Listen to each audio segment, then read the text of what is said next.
Dan syukur kita kehadirat Allah Subhanahu wa Ta'ala, yang mana alhamdulillah pada malam hari ini kita masih diberikan kesempatan oleh Allah Subhanahu wa Ta'ala untuk bisa melaksanakan sebagian daripada kewajiban kita, yaitu sholat Isya secara berjamaah, dan insya Allah dilanjutkan dengan sholat sunnah tarawih. Salawat beserta salam semoga Allah Subhanahu wa Ta'ala curah limpahkan ke baginda tercinta Nabi besar Muhammad sallallahu alaihi wasallam, staf keluarganya, para sahabatnya, para tabi'in, tabi'atnya, sampai kepada umatnya, termasuk kita semua yang hadir pada malam hari ini. Insya Allah kita semua akan mendapatkan syafatul hurmah yaumul jazaa. Amin ya Allah ya Rabbal. Hadirin jamaah sholat tarawih yang dimuliakan Allah Subhanahu wa Ta'ala,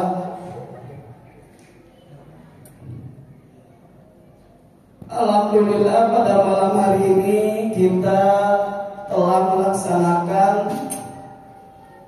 9 hari ibadah saum, dan tarawih kita memasuki malam ke 10. Kita berharap mudah-mudahan ibadah kita selama di bulan suci Ramadan ini, dari mulai kita melaksanakan sholat tarawih juga amaliyah yang lainnya, mudah-mudahan dicatat menjadikan amal soleh di hadapan Allah Subhanahu wa Ta'ala. Amin ya Allah ya Rabbal alamin. Hadirin jamaah yang dirahmati Allah Subhanahu wa Ta'ala, Ramadan adalah bulan di mana Allah Subhanahu wa Ta'ala melebarkan rahmatnya, ampunannya kepada seluruh umat yang ada di muka bumi ini. Maka untuk itu jangan sia-siakan Ramadan kali ini, karena tidak ada yang tahu. Mungkin Ramadan ini kita masih bisa melaksanakan sholat tarawih di masjid yang kita cintai ini. Apakah kita punya jaminan besok kita akan masih bisa datang ke tempat ini? Kita masih ingat bagaimana kisah Rasulullah SAW. Ada salah satu doa yang diaminkan oleh malaikat Jibril ketika Rasulullah SAW menaiki mimbarnya.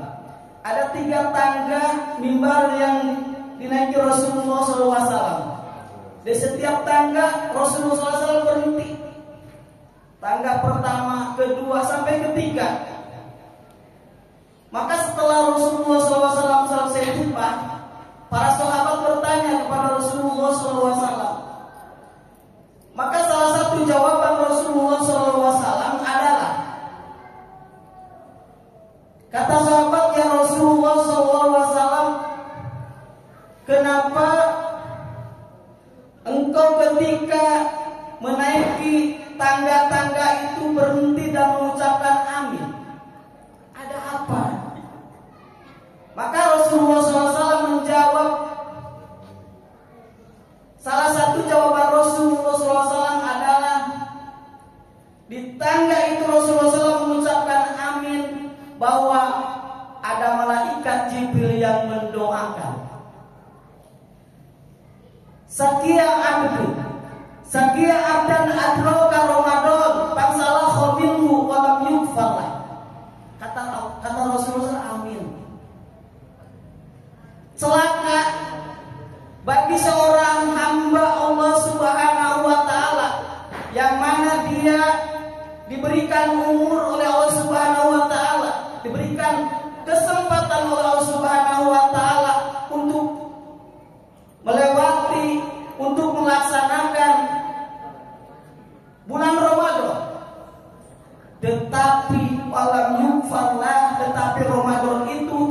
menjadikan sebab untuk dia mendapatkan ampunan daripada Allah Subhanahu wa Ta'ala. Ini adalah salah satu doa yang diaminkan Rasulullah Shallallahu Alaihi Wasallam. Semoga kita tidak termasuk di dalamnya, Pak. Nauzubillah ya. 9 hari kita telah lewati Ramadan ini. Mudah-mudahan yang 9 hari itu adalah menjadi salah satu penghapus bagi dosa kita. Sebagaimana hadis Rasulullah SAW, man shoma Ramadana imanan wa ihtisaban ghufira lahu ma taqaddama min dhanbi. Insyaallah 9 hari yang sudah kita lewati, yang sudah kita laksanakan, ibadah saum itu akan menjadikan ampunan, akan menjadikan penghapus bagi dosa kita yang telah kita lewati. Amin ya Allah ya Rabbal. Ini berapa lama di kita? Kultum 7 menit, 7 jam ya. Ini belum sampai nih. Ini baru 45 ini kok. Bu kira-kira panjang nih pendek kok? Panjang.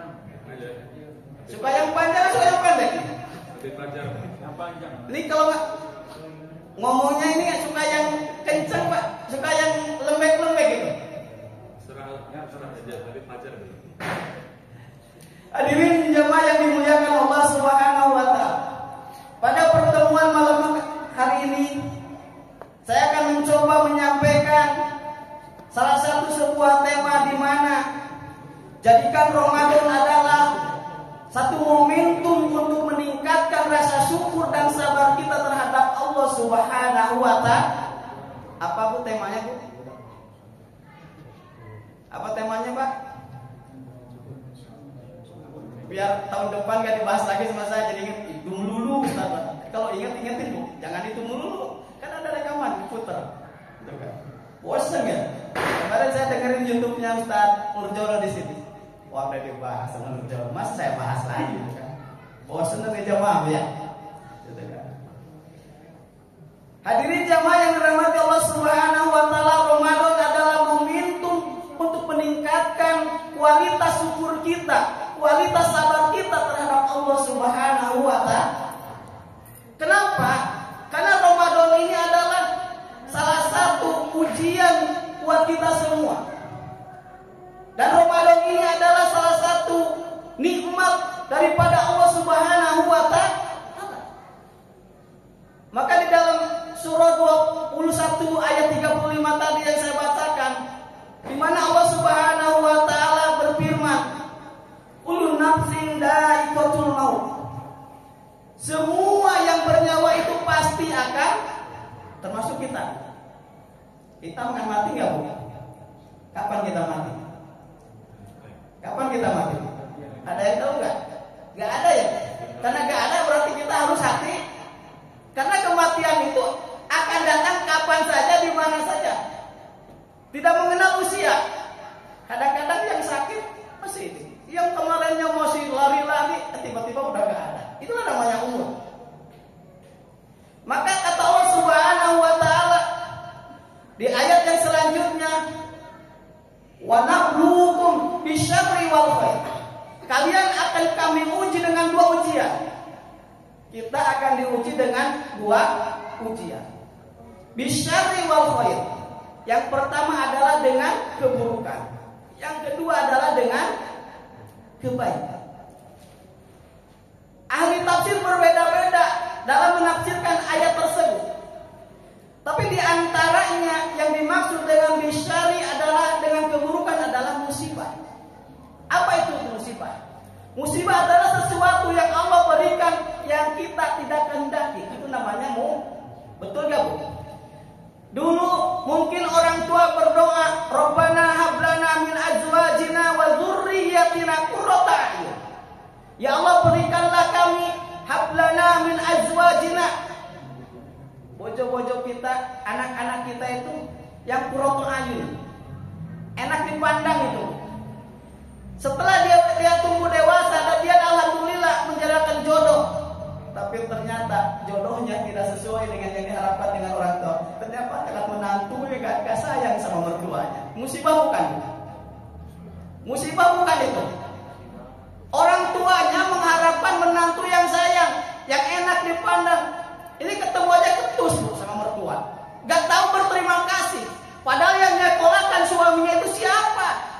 yang dia menjadikan sarjana dan dia mendapatkan gaji yang gede, yang besar, yang bisa mencukupi keluarganya, tapi ternyata menantunya tidak tahu diterima kasih, maka tidak menyayangi mertuanya, mertuanya diacuhkan, dicuekkan. Ini musibah buat mertuanya. Betul. Apa yang harus diucapkan oleh musibah? Oleh orang mertuanya.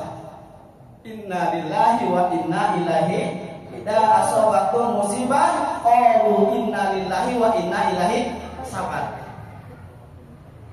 Harus sabar. Yang dinamakan nikmat berarti adalah pemberian daripada Allah Subhanahu wa taala yang sesuai dengan apa yang kita kehendaki. Sebaliknya dari yang tadi, kita mengharapkan anak yang soleh, yang soleha, kita sekolahkan, alhamdulillah dia berhasil, setiap berhasil sayang sama kita, enak dilihatnya, gak kedengeran apa itu apa ini, enggak, dia lulus saja hidup, senang bu kita bu, itu adalah nikmat. Nah, dua hal ini adalah ujian daripada Allah Subhanahu wa taala. Baik itu nikmat atau itu yang dinamakan musibah. Bagaimana caranya agar dua hal ini adalah bisa menjadikan kita mendapatkan keridhaan Allah Subhanahu wa taala? Maka harus diterima dengan keimanan yang sangat kuat. Ketika kita diberikan nikmat, kita berarti harus bersyukur. Ketika kita diberikan musibah, berarti kita harus itu, Pak. Jadi dua hal ini adalah jembatan, salah satu sarana yang Allah berikan agar kita bisa mendapatkan rahmat daripada Allah Subhanahu wa taala.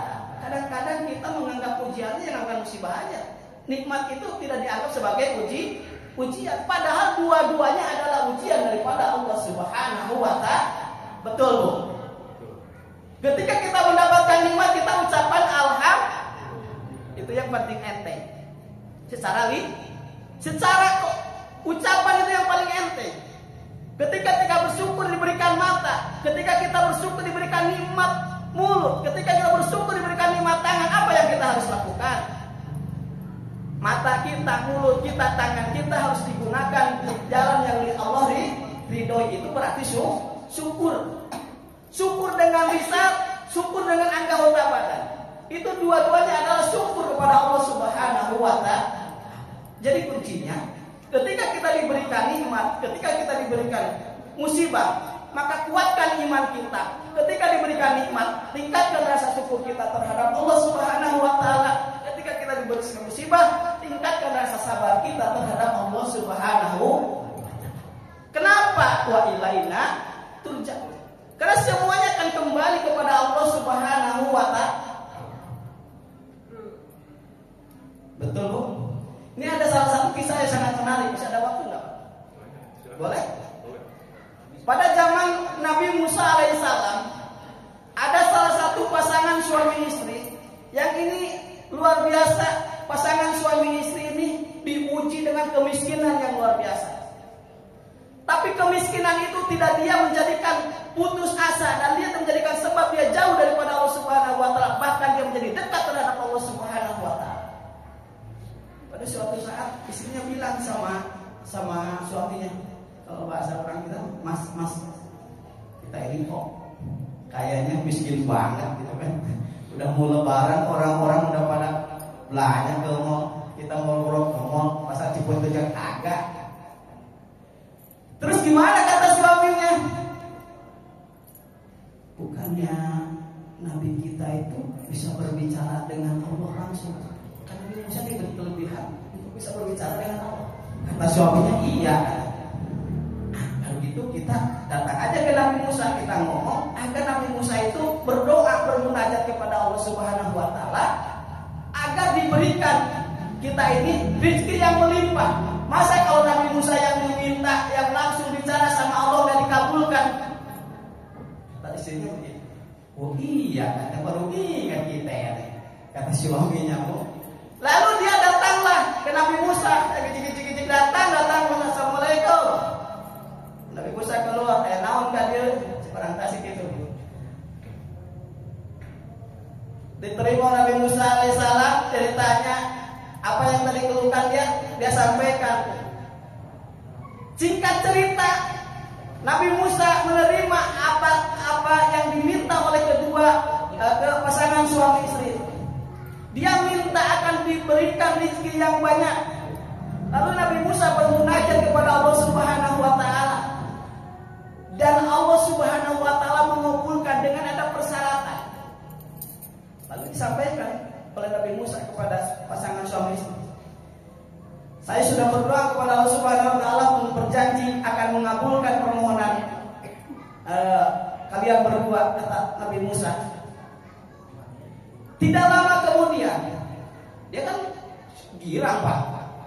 Udah dibilangin Allah udah mengabulkan permintaannya, tapi ada syaratnya, kata Nabi Musa. Kata Allah, kamu akan diberikan rezeki yang berlimpah, tapi dibatasin hanya 1 tahun. Setelah 1 tahun lagi kamu akan jatuh miskin. Gak apa-apa, 1 tahun dia diberi kekayaan yang sangat luar biasa. Kan tadi orang miskin, tapi orang miskin yang taat. Dihadapi dengan kesabaran. Dia diberikan musibah seperti itu, dia sabar. Dan ternyata Allah Subhanahu wa taala kasih rezeki yang luar biasa. Ketika dia diberikan rezeki, harta yang Allah berikan kepada pasangan suami dia pergunakan untuk menolong orang-orang lain. Sedekahkan, ada pembangunan dia bangun, Pak, habis pakai nolong selama 1 tahun. Akhirnya tidak terasa Pak, dia terus begitu. Akhirnya sudah 1 tahun lewat. Nabi Musa bingung, kok dia masih kaya ya, masih berbagi ya. Dia juga gak nyadar suami istri, perasaan pas 1 bulan itu udah 1 tahun masih terus berbagi. Akhirnya Nabi Musa kan laporan lagi pada Allah Subhanahu wa taala. Ya Rabb, kau sudah berjanji bahwa pasangan suami istri yang tadi dalam jangka 1 tahun mau dikembalikan, tidak mau dimiskinkan lagi. Kenapa sekarang dia masih bisa berbagi, dia masih kaya? Kata Allah, apa jawabannya? Saya malu. Malunya kenapa? Saya membuka 1 rezeki untuk pasangan suami istri itu, tetapi dia membuka banyak rezeki untuk hamba-hamba yang lainnya. Coba. Jadi dia diberikan harta benar sesuai apa yang diperintahkan Allah Subhanahu wa taala. Dia pergunakan untuk menolong orang lain, sehingga untuk dijatuhkan miskin kembali dalam jangka 1 tahun tidak jadi. Dia tetap kaya, dia berbagi. Ternyata Allah Subhanahu wa taala kata Allah, saya malu. Allah Subhanahu wa taala menyampaikan itu kepada Nabi Musa alaihissalam. Hadirin jamaah yang dirahmati Allah Subhanahu wa taala. Inilah kalau kita sambungkan dengan ayat yang lain, wa inta adana rabbukum la in syakartum la azidanakum wa la in kafartum inna adzabi lasadid. Ternyata rasa syukur itulah bisa mendapatkan nikmat, bahkan nikmat yang tambah-tambah. Tidak ada yang miskin gara-gara berbagi kepada orang lain. Apalagi di bulan suci Ramadan. Maka sekali lagi jadikan Ramadan ini adalah momentum kita untuk meningkatkan rasa syukur kita, meningkatkan rasa sabar kita atas semua pemberian daripada Allah Subhanahu. Mudah-mudahan kisah itu memberikan inspirasi kepada kita. Ya, besok berbagi saya. Jadi kita besok mau miskin gak jadi Pak, malah tambah kaya. Itu alhamdulillah. Yang miskin buru-buru juga Pak, biar kaya gitu. Itu loh salah satu kisah yang sangat menarik di zaman Nabi Musa alaihissalam. Itulah contoh sedikit bagaimana kita kalau diberikan musibah, kita harus benar-benar sabar kita menghadapinya. Insya Allah Allah akan memberikan yang terbaik, baik di dunia maupun di akhirat. Insya Allah. Hadirin jamaah yang dirahmati Allah Subhanahu wa taala. Sebetulnya memang semua banyak yang disampaikan, karena waktunya terbatas. Insya Allah di lain waktu kita sampaikan kembali.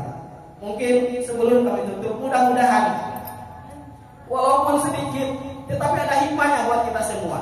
Terutama di bulan suci Ramadan ini, mudah-mudahan kita bisa meningkatkan rasa syukur kita atas semua nikmat yang Allah berikan kepada kita, dengan meningkatkan kualitas dan kuantitas ibadah kita terhadap Allah Subhanahu wa taala. Ketika kita diberikan ujian oleh Subhanahu wa taala, apapun ujiannya, mudah-mudahan kita tetap diberikan kesabaran oleh Subhanahu wa taala Dan syukur dan sabar itu menjadikan jembatan untuk mendapatkan rahmat daripada Allah Subhanahu wa Ta'ala. Semoga semua hajat kita dikabulkan oleh Subhanahu wa Ta'ala. Yang sakit mudah-mudahan Allah sembuhkan. Yang punya hajat yang baik pun Allah Subhanahu wa Ta'ala kabulkan.